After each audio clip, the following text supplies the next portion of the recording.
Oi, professor, tudo bem? Sou o Alisson e eu vou explicar como é que eu resolvi um exercício. Eu tentei resolver, né? O meu perfil escolhido foi o CS376. Eu lancei as forças que foram dadas no enunciado no F-Tool, montei a tracklist lá e aqui são todas as forças que ele me deu como resultado. Então a minha maior força, a compressão foi 21,4 e a tração foi 19,2. O módulo de elasticidade foi o padrão de 200 mil MPa. O material que eu escolhi para o meu perfil foi o USE Civil 350 e eu peguei os dados da tabela dele. Então aqui está o detalhamento do perfil com todas as medidas dele. Então isso aqui são todos os resultados de tabela, não precisei calcular nada, né? E aí eu comecei a fazer o dimensionamento. Então eu tinha que, pelas minhas contas, o meu NCRD tem que ser maior que o NCSD, que é padrão de fórmula. Daí eu comecei calculando o B sobre T. Daí eu comecei fazendo a parte da mesa, do perfil.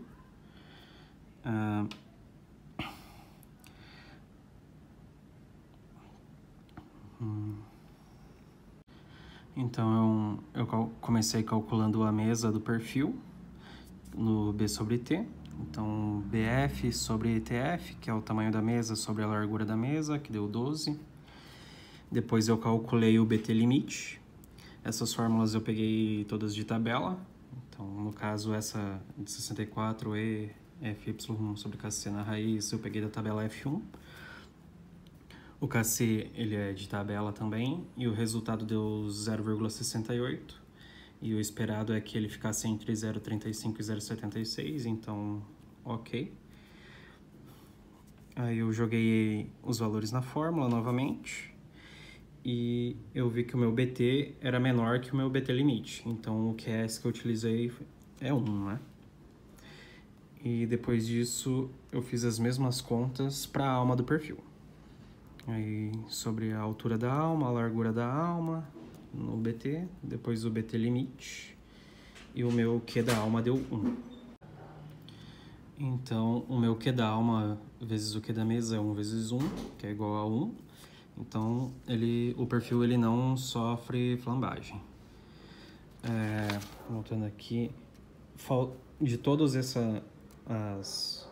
as incógnitas aqui, eu não tinha o Q e o X, né? Então, o Q foi o que eu acabei de mostrar e agora eu calculei o X. Então, o coeficiente X para o eixo X, eu utilizei as fórmulas, substituí os valores. E eu usei 84 aqui porque era a minha maior barra com a minha maior compressão. Então eu achei que teria que usar ela.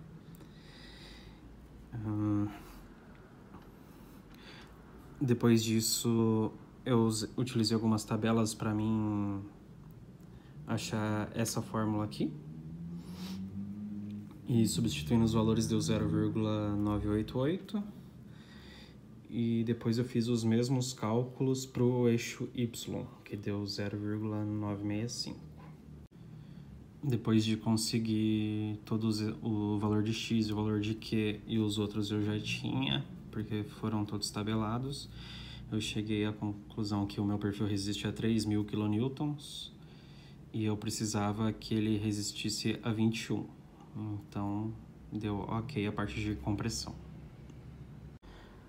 Para a parte de tração, eu comecei calculando o escoamento da seção bruta, que são todos os valores tabelados já, e eu cheguei que ele resiste a 3.086,4 kN. E depois eu fui para a ruptura da seção líquida. Nessa parte eu defini que o meu furo ele era de 10 milímetros e eu ia utilizar 2 furos na ligação no perfil. Então eu calculei a área líquida, o CT, e cheguei que a área efetiva era de 87,3 centímetros quadrados, que faltou colocar ali. E depois disso eu joguei ele na forma do NTRD, os valores que eu encontrei, e eu descobri que o meu perfil resiste a 3.233 kN de tração, e eu precisava que ele resistisse a 19, então tá ok também. Aí o próximo passo foi calcular a chapa de ligação. Então eu fiz os cálculos da área líquida da chapa. Como eu tinha utilizado o furo de 10, eu adicionei 3,5 milímetros por norma. Então o meu furo era de 13,5 e a minha resistência deu, jogando nas fórmulas do ND resistente, deu 1.164,3 kN. Aí depois disso eu calculei a área bruta de cisalhamento, a área líquida de cisalhamento e a área líquida de tração. Aí jogando na fórmula do RD,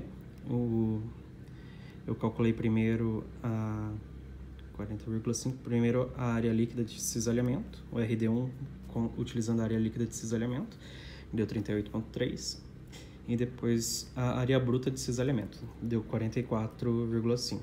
Então meu ND resistente é a menor entre as duas, deu 38,3 kN. Eu calculei também a resistência da chapa em si, eu utilizei o mesmo material que o do perfil, então meu FY deu 30, eu utilizei 35 também, e o meu NTRD da chapa deu 2.386,4 kN. Depois disso eu calculei os limites críticos para a distância dos furos. Então, o limite crítico 1 deu 72,3 e o 2 deu 78,9 centímetros. Então, meu NTRD final deu 2.910 kN e ela resiste ao esforço solicitado, que eram os esforços que estavam dando no F2. Aí, esse aqui é um exemplo de ligação da chapa com os perfis, com 2 furos, o furo de 13,5, porque o parafuso escolhido foi de 10, aí anotadas as distâncias. Aí aqui é uma vista lateral, um detalhe 2 do parafuso transpassando na chapa e o perfil aqui embaixo. E finalizando, o parafuso escolhido para as ligações é o parafuso sextavado com porca quadrada, e o material é o ASTM A394T1, que segundo a tabela da Indofux que eu utilizei, ele resiste à tração de no mínimo 84 kgfm por milímetro, que é maior que todas as forças solicitantes da minha estrutura. E eu escolhi a pintura como método de proteção para a estrutura metálica contra intempéries. E a pintura também depende, o tipo de tinta também ele depende da classe de agressividade do ambiente, por isso que eu não especifiquei qual pintura seria.